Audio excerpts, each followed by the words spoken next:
കാലം കടന്നുപോയി.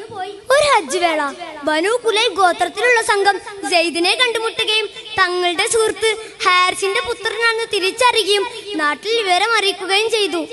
വാർത്ത എങ്ങും പരന്നു. സെയ്ദിന്റെ കുടുംബം ആഹ്ലാദത്തിൽ ആറാടി.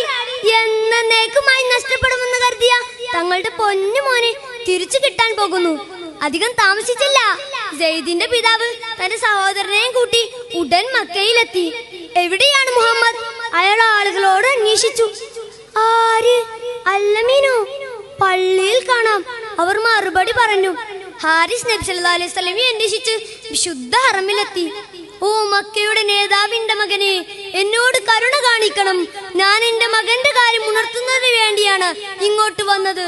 അവനെ എനിക്ക് വിട്ടുതരണം. ദയവ് ചെയ്ത് അതിന് നിങ്ങൾ വിലക്ക് കൽപ്പിക്കരുത്. തീർച്ചയായും നിങ്ങളുടെ അടുത്തേക്ക് തന്നെ അവനെ